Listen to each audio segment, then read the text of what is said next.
Hello friends, welcome back into the craft room. I really wanted to be on camera with you, but I am having a severe allergy attack, and so bear with me. Hopefully I'll be able to get through this and show you, but I wanted to let you know that yesterday I finished those cute little gnomes. I posted a picture on my page. You can go back there and look at it, and I also did a video on YouTube, but I did like what I consider the boy version of them, and I mentioned doing some little girls to go with it, and I finished those up today. So I wanted to share with you how they looked. This is one of them. Isn't that adorable? Isn't that adorable? Now, it may bother you that we have that going on, but I think it's going to be fine. I think it still looks really cute, and it's going to coordinate nicely with the boy one. I should have brought that back in here. Maybe I'll do that in the picture. But I wanted to show you how we got to this point. So I did the same thing with the hats that I showed yesterday in my other video. And I did the exact same thing, except for all I did was take a few pieces of yarn and I braided them together of the two colors that I was using, the teal and the pink. And I did a little braid and I used that to tie off the hat. And I kind of left the strings because I felt like it was cute, and it was like it was a little accessory. So with the ring, all I did was cut two pieces of the macrame cord, and then I just separated it. I actually used a stylus. I have stylists, a lot of styluses. So I just used one of those to separate the cords.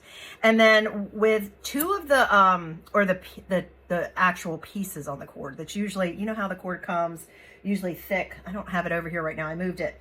But the macrame cord, usually all of this is like twisted together, and I just untwisted it. So once I did that, hopefully you can see with the light, it gave me these individual pieces, and there's 6 on each one. So all I did was divided it. You know, to braid, you need 3 strands. So I just divided it by 3, and that gives me 4 strands each. So I just grabbed 4 strands and 4 strands and 4 strands. Does that make sense? If you don't know how to braid, that's how you braid. It's just three strands crisscrossed and over at each other.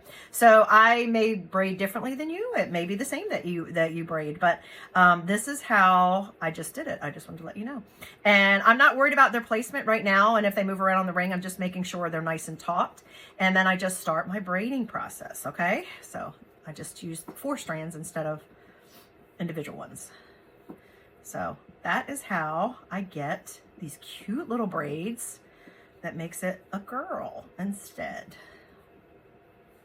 In my opinion, not that boys don't sometimes have braids.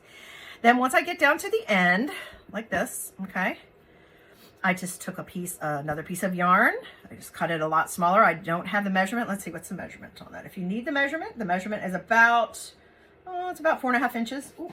And I just cut one to length, and then I cut the other one, you know, to go along with it. And I apologize, you guys. I'm telling you, I have a severe allergy attack, so I have to constantly get a tissue. I'm sorry. But then I just tied that off. You know, they pretty much stay in place, but it doesn't have to be, you know, picture perfect, you guys. These are just cute and fun, and I just felt like I wanted to try making a girl version of the same ones I made. Oh my gosh, I cannot even tie it. You might want to cut the yarn longer if you have trouble with your fine motor skills, which apparently right now today I am. And then just double knot it to hold those braids in place. And then you can trim that off, or you can leave it long like the way it is. It's completely up to you. All right, so that side's done. And now I'm going to turn on my glue gun, because we're going to need our glue gun. And again, I'm just making sure that these are pushed, you know, tight. And then I'm just grabbing 3 sets of 4, okay? If your macrame cord has different than that, then whatever number you need to divide it by to get 3 strands that you're weaving together into a braid, okay? And sometimes it feels like it would be nice to have a little extra hand right now. You know, when is that not the case, in my opinion, as a mom? But, you know, if we have 1 extra, we probably want 2, so.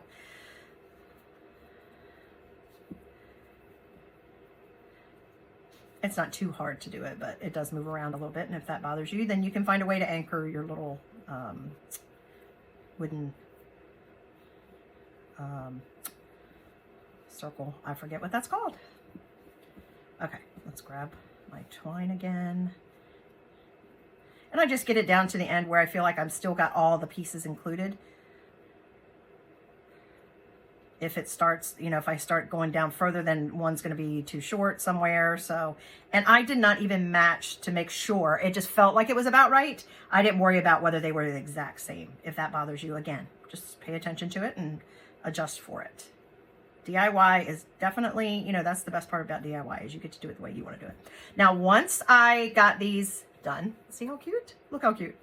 I did trim these up a little bit. Now, first thing I did was I pulled them down a little bit more to try to see, you know, that they were taut so that my braid was taut. And then I took some scissors and I trimmed it.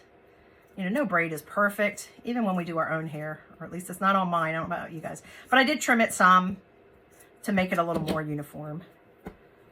And no, I do not save these pieces. I could not think of a good reason to. I mean, I guess it would be great for kindling for like, I don't waste much, you guys. And I guess it could be good for kindling if you had like a fire pit or a fireplace, but I'm not going that far. I'm not being that, that recycling today. Usually I do. I'm like, oh, what else could I use that for? And make sure you have good scissors. These aren't my best scissors for cutting something like this, but these are what I had close by.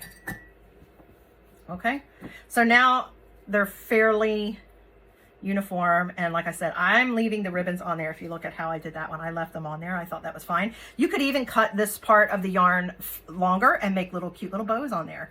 I don't know if I could pull out a bow on that or not, because I did make it so short, but I'm just doing it like this because they're, you know, they're just having fun on a winter day.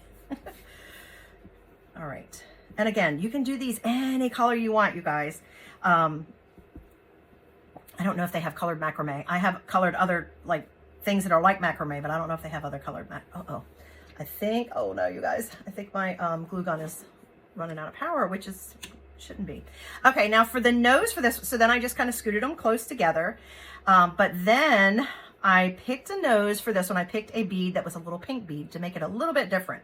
And I did decide to put the openings, the holes, my glue gun keeps going off, you guys. So I am going to have to go back. I'm going to have to do that. So I'm just going to tell you what I'm going to do, and then I'll show you a finished picture because I'm apparently going to have to charge my glue gun. I just turned the holes on the bead sideways. I put some glue right in here. I put it on the wood dowel, on top of the, not dowel, it's the wooden circle. I put it on top. I didn't put it here. I put it on top, and I put a tiny bit here on the rope of the macrame so that I could just place the nose right in here. And then it's kind of hidden a little bit. Sorry, my dog is barking. It's kind of hidden a little bit. You might see it if you really went looking for it, but for the most part, you're not going to be able to see it. But make sure you have your braids where you want them before you apply, you know, put the bead in here and apply the glue, because once you do, you know, they're going to kind of be stuck in place. So I glued that in there on top and on this, a little bit on the rope right there. And then once I did that, just like yesterday in my example, again, you can refer back to that. I put, she's being mouthy. She doesn't hardly ever bark. I put a little bit of glue right here on the side, on the top sides here and here. I didn't do it all the way through. I just did it kind of on the sides here. And that, again, will hold it in place, your macrame kind of in place. And then you take your hat and you slide it right down in there on it, and then it will hold it in place as well. And I did the same thing. I just did I did a piece about that long of braided yarn with the teal and the pink together, and I just split it between the two. And I just use that to tie the top of it. And I do, you know, I do clip this a little bit, but it's up to you. I don't think it looks bad if you don't. But that's how I made my little girl. I hope that you liked that idea, and I hope it inspired you. If it did, be sure to let me know in comments. And until I see you next time, I hope you'll be safe, healthy, and blessed. And of course, be so inspired. Bye, guys.